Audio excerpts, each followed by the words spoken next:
Hello, എവിടെ എല്ലാവരും? ഇവിടെ ശ്രുതിയാണ് കേട്ടോ. ഇന്ന് മദേഴ്സ് ഡേ ആയിരുന്നു. ഇന്ന് മദേഴ്സ് ഡേ ആയിട്ട് കുറച്ചധികം പ്ലാൻസ് ഒക്കെ ഉണ്ടായിരുന്നു നമുക്ക്. പക്ഷെ ഇപ്പം ഇവിടെ രാത്രി ഒരു 8:30 പക്ഷെ നല്ല വെട്ടമുണ്ട്. ഞാൻ കാണിച്ചു തരാം. കണ്ടോ, ഞാൻ നെതർലൻഡ്സിലാണ് താമസിക്കുന്നത്. അപ്പം നിങ്ങൾക്ക് അറിയാമായിരിക്കുമല്ലോ, ഇവിടെയൊക്കെ രാത്രിയിൽ 10 മണി വരെയൊക്കെ ഈ ഒരു സമയത്ത് വെട്ടം ഉണ്ടാകും. ഇനി ഒരു 3-4 മാസം കൂടി അങ്ങനെയൊക്കെ തന്നെയായിരിക്കും. അപ്പം ടോപ്പിക്കിൽ നിന്ന് മാറിപ്പോകുന്നില്ല.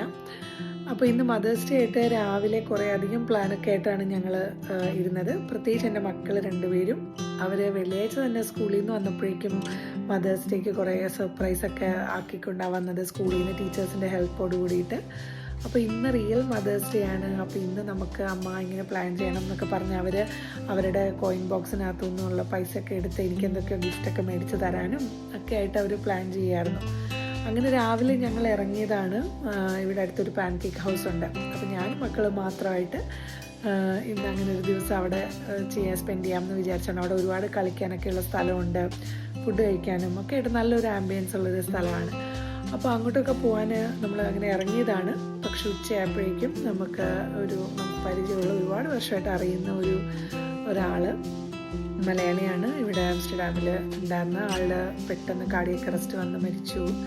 അപ്പോൾ അതുകൊണ്ട് ഇതെല്ലാം നിർത്തി ഉച്ചയായപ്പോഴേക്കും വൈൻഡപ്പ് ചെയ്ത് ആളെ കാണാൻ പോകേണ്ടി വന്നു നമുക്ക്.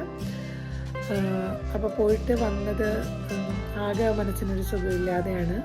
അപ്പോൾ അതുകൊണ്ട് ഞാൻ കുറച്ച് നേരത്തെ കിടക്കാൻ കയറിയതാണ്. പക്ഷേ കിടക്കാൻ പറ്റുന്നില്ല. ആളുടെ മുഖം ഇങ്ങനെ മനസ്സിൽ വന്നുകൊണ്ടേയിരിക്കുന്നു. അപ്പം ഞാൻ വിചാരിച്ചു കുറച്ച് നേരം ഇങ്ങനെ എന്തെങ്കിലും നിങ്ങളോട് സംസാരിക്കുകയൊക്കെ ചെയ്യാം. അപ്പോൾ ആ ഒരു സ്ട്രെസ്സൊക്കെ കുറേ അങ്ങ് മാറുമല്ലോ എന്ന് വിചാരിച്ചാണ് ഞാൻ ഈ ഒരു സമയത്ത് ഇങ്ങനെ ഫോണുമായിട്ടിരിക്കുന്നത്. മദേഴ്സ് ഡേ പറ്റി പറയുമ്പം എന്തായാലും നമ്മുടെ മനസ്സിൽ അമ്മയാണ്. അപ്പോൾ ആദ്യം വരുന്നത് നമ്മുടെ അമ്മ തന്നെയാണ്. ഇപ്പോൾ ഞാൻ എൻ്റെ അമ്മയെപ്പറ്റി പറയുകയാണെങ്കിൽ അമ്മ നാട്ടിലെ കോട്ടയത്താണ്. വീട്ടിൽ ഞാനും അമ്മയും അച്ഛനും ഒരു അനിയത്തിയും ഞങ്ങൾ 4 പേരായിരുന്നു.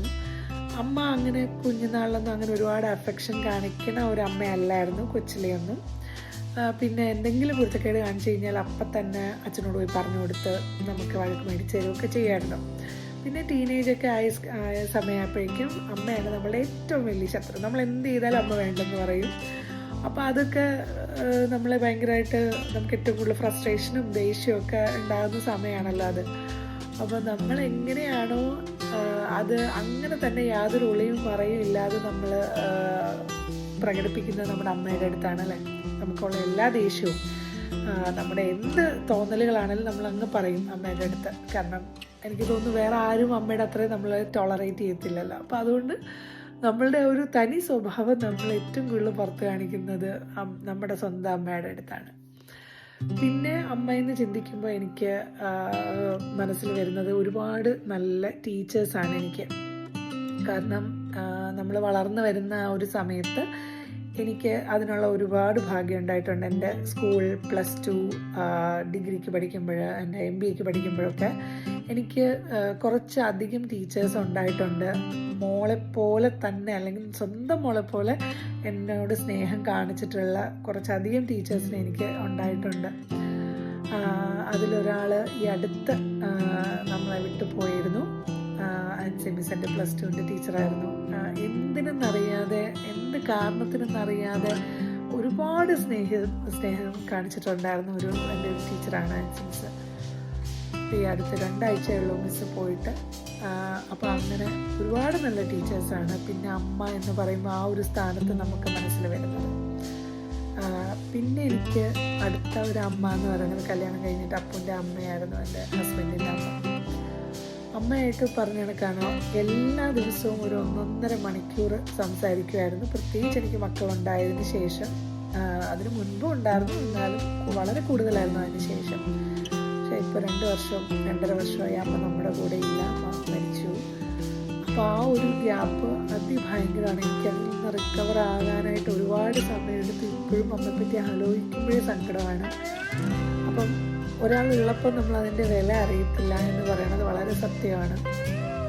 അപ്പോൾ അമ്മയാണ് പിന്നെ അടുത്ത ഒരാൾ അമ്മ സ്ഥാനത്തുള്ളത്.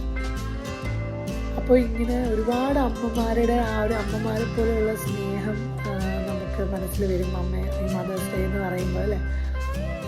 പിന്നെ നമ്മുടെ നാട്ടിലൊക്കെ ഒരുപാട് ക്ലീശയാണെന്ന് എനിക്ക് പല സമയത്ത് തോന്നിയിട്ടുണ്ട്. അമ്മ എന്ന് പറഞ്ഞു കഴിഞ്ഞാൽ എല്ലാം തിരിച്ച് മക്കൾക്ക് വേണ്ടി നിൽക്കുന്ന ഒരു അമ്മമാരാണ് നമ്മളെപ്പോഴും പറഞ്ഞു കേട്ടിട്ടുള്ളത്, അല്ലെങ്കിൽ നമ്മുടെ മനസ്സിലുള്ളത്. പക്ഷേ ഞാനൊരു അമ്മയായി കഴിഞ്ഞപ്പം അതത്ര അങ്ങനെയല്ല എന്നാണ് എനിക്ക് തോന്നിയിട്ടുള്ളത്. കാരണം നമ്മളുടെ ഒരുപാട് കാര്യങ്ങൾക്കും ഈക്വലി പ്രയോറിറ്റി കൊടുക്കാറുണ്ട്. ചിലപ്പോൾ ഞാനിപ്പം എൻ്റെ 22 വയസ്സിൽ ഇവിടെ വന്നതാണ്, അപ്പം 15 കൊല്ലമായി. അപ്പോൾ അതുകൊണ്ട് ആയിരിക്കും എന്നെ കുറേ ഇവിടുത്തെ കാര്യങ്ങൾ ഇൻഫ്ലുവൻസ് ചെയ്തിട്ടുണ്ട്. ഇവിടെയുള്ള ഒരുപാട് സ്ത്രീകളും അമ്മമാരായിട്ടുള്ള എല്ലാ സ്ത്രീകളും തന്നെ അവരവരുടെ ഇഷ്ടങ്ങൾക്കും അല്ലെങ്കിൽ അവരവരുടെ ഹോബികൾക്കായാലും ആരോഗ്യത്തിനായാലും സൗന്ദര്യത്തിനാണെങ്കിലും സമയത്തിനാണെങ്കിലും അവരവരുടേതിന് മക്കൾക്കൊപ്പം തന്നെ അല്ലെങ്കിൽ അതിനേക്കാൾ കൂടുതൽ അതിന് പ്രയോറിറ്റി കൊടുക്കുന്ന സ്ത്രീകളാണ് ഞാൻ ഇവിടെ കണ്ടിട്ടുള്ളത്. അപ്പോൾ അതുകൊണ്ട് കുറേയൊക്കെ അതും ഇൻഫ്ലുവൻസ്ഡ് ആയിട്ടുണ്ടാവാം. അതുകൊണ്ട് ഞാൻ അങ്ങനെ ഒരു അമ്മയാണെന്ന് പറയത്തില്ല. നമ്മുടെ നാട്ടിലെ ഒരു ക്ലീശേ അമ്മയാണ് അല്ലെങ്കിൽ എല്ലാം മക്കൾക്ക് വേണ്ടി മാറ്റി വയ്ക്കുന്ന ഒരു അമ്മയാണ് ഞാനെന്ന് ഞാൻ പറയത്തില്ല. ഉറപ്പായിട്ടും അവർക്ക് പ്രയോറിറ്റി നമ്മൾ കൊടുക്കും. പക്ഷേ അത്രയും അല്ല എന്നാണ് എനിക്ക് തോന്നുന്നത്. നാട്ടിലിപ്പോഴും എനിക്കറിയാം എത്ര പ്രായമായിട്ടും ഒരുപാട് ഏത് തരം ജോലി ചെയ്തിട്ടും മക്കൾക്ക് വേണ്ടി ജീവിക്കുന്ന അമ്മമാരുണ്ട്. അപ്പം അങ്ങനെ ത്യാഗം അനുഭവിച്ച് മക്കളെ വളർത്തുന്ന അമ്മമാരോട് ഒരുപാട് റെസ്പെക്റ്റ് മാത്രമേ ഉള്ളൂ എനിക്ക്. പക്ഷെ നമ്മുടെ തലമുറയിലുള്ളവർ പലരും ഞാൻ പറഞ്ഞതുപോലെ അങ്ങനെയല്ല. ഞാനത് നമ്മൾ കാണുന്നുണ്ടല്ലോ ഇപ്പോൾ ഉള്ള ഒരുപാട് അമ്മമാർ. അപ്പോൾ എങ്ങനെയായാലും അമ്മമാരെ കഴിഞ്ഞിട്ടേ ഉണ്ടാവുള്ളൂ മക്കളുടെ കാര്യത്തിൽ വേറെ ആരും പ്രയോറിറ്റി കൊടുക്കുന്നത്. അത് എന്ത് പറഞ്ഞാലും സത്യമാണ്. അപ്പം നമ്മുടെ സ്വന്തം മക്കളുടെ കാര്യത്തിൽ അമ്മമാർ കൊടുക്കുന്ന അത്രയും ഒരു ശ്രദ്ധ വേറെ ആരും കൊടുക്കത്തില്ല. നമുക്കെപ്പോഴും നമ്മുടെ ബാക്ക്ഗ്രൗണ്ടിൽ അത് ഉണ്ടാവും. അവരത് ചെയ്തിട്ടില്ല, അവർ കഴിച്ചിട്ടില്ല, അല്ല അത് നമുക്കുണ്ടാവും. നമ്മളിനി എന്ത് കാര്യത്തിന് പോയാലും നമുക്കത് നമ്മുടെ തലയിലുണ്ടാവും. അപ്പോൾ അത് വേറെ ആർക്കും ഉണ്ടാവില്ല. അപ്പോൾ അതുകൊണ്ട് അമ്മയ്ക്ക് പകരം അമ്മ മാത്രമേ ഉണ്ടാവുള്ളൂ. അപ്പോൾ അതുകൊണ്ട് ഈ ദിവസം എല്ലാ അമ്മമാർക്കും അവരെല്ലാവരും സന്തോഷമായിട്ടിരിക്കുക. ഇനി അങ്ങോട്ട് നമ്മളുടെ ആരോഗ്യം, നമ്മളുടെ പ്രയോറിറ്റീസും കൂടെ കണക്കിലെടുത്തുകൊണ്ട് തന്നെ നല്ല അമ്മമാരായിട്ടിരിക്കും നമുക്ക് എല്ലാവർക്കും പറ്റട്ടെ എന്ന് ആത്മാർത്ഥമായിട്ട് പ്രാർത്ഥിക്കുന്നു. പിന്നെ ഞാൻ കുറച്ച് വീഡിയോസും ഫോട്ടോസും ഒക്കെ ഇതിൻ്റെ കൂട്ടത്തിൽ ചേർക്കാം. ഇതാണ് എൻ്റെ അമ്മ കോട്ടയത്താണ്. പിന്നെ ഇതാണ് അപ്പുൻ്റെ അമ്മ 2 വർഷമായി നമ്മുടെ കൂടെ ഇല്ല. നടുക്ക് നിൽക്കുന്നതാണ് ഞാൻ മുമ്പേ പറഞ്ഞ ഞങ്ങളുടെ ആൻസി മിസ്. ഒരു മോളെപ്പോലെ എന്നെ ഒരുപാട് സ്നേഹിച്ചിട്ടുള്ള ഒരാളാണ് എൻ്റെ ആൻസി മിസ്. ഇനി ഞാൻ എന്ന അമ്മയ്ക്ക് ഈ 3 മക്കളാണ് കേട്ടോ. എനിക്ക് ഈ 2 പെൺകുട്ടികളാണ്, ട്വിൻസാണ് അവർ.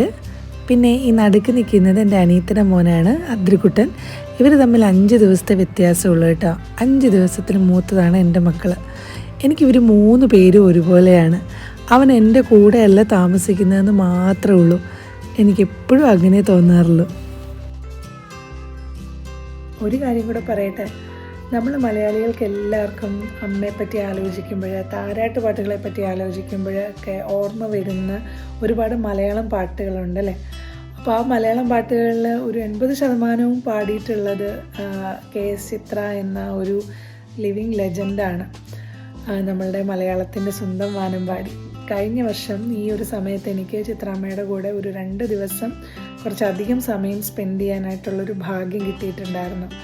അപ്പോൾ അന്ന് കണ്ടപ്പോൾ ഞാൻ കൂടെ പാടി ഒരു 2 വരി ഒന്നിച്ച് എനിക്ക് കൂടെ പാടാനും പറ്റി. അപ്പോൾ അത് ഒരു താരാട്ടുപാട്ടാണ്. അപ്പോൾ ഇന്ന് മദേഴ്സ് ഡേ ആയിട്ട് ഞാൻ അതും കൂടി ഇതിൻ്റെ കൂട്ടത്തിൽ ആഡ് ചെയ്യാം. ഞാൻ കണ്ടപ്പോൾ തന്നെ ചിത്രാമ്മ എന്ന് തന്നെയാണ് വിളിച്ചത്.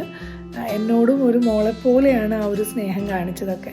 എന്നോട് ഒരുപാട് പേര് ചോദിച്ചിട്ടുണ്ട് എങ്ങനെയാണ് ചിത്രാമ്മയോട് ഇത്രയും അടുപ്പം വന്നത്, എങ്ങനെ പരിചയപ്പെട്ടത്, ഇത്രയും ക്ലോസ് ആയിട്ട് എങ്ങനെ ഇത് ചെയ്യാൻ പറ്റുന്നു, എങ്ങനെ ആ റിലേഷൻഷിപ്പ് എന്നൊക്കെ എന്നോട് ഒരുപാട് പേര് ചോദിച്ചിട്ടുണ്ട്. അത് ഞാനൊരു സെപ്പറേറ്റ് വീഡിയോ ആയിട്ട് തന്നെ ചെയ്യാം. അതെനിക്ക് ചെയ്യണമെന്ന് നല്ല ആഗ്രഹമുണ്ട്. കാരണം അതെനിക്ക് ഒരു ട്രഷറാണ്. ആ ഒരു ഓർമ്മകൾ എനിക്ക് മറക്കാൻ പറ്റാത്ത ഒരു നിധി പോലെ ഞാൻ കൊണ്ട് നടക്കുന്ന ഒരു എക്സ്പീരിയൻസ് തന്നെയായിരുന്നു അത്. എനിക്കത്. അപ്പോൾ അതുകൊണ്ട് ഞാനതൊരു സെപ്പറേറ്റ് വീഡിയോ ആയിട്ട് തന്നെ ചെയ്യാം.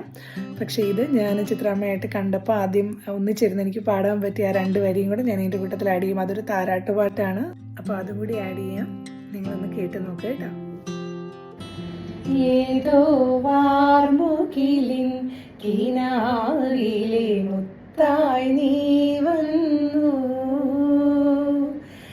ഏതോ വാർമുകിലിൻ കിനാവിലെ മുത്തായി നീ വന്നു, ഓമലേ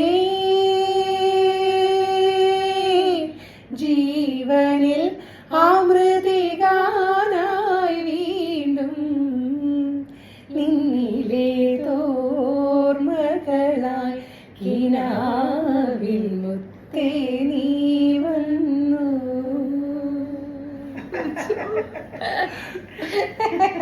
എനിക്കിങ്ങനെ നോട്ടം.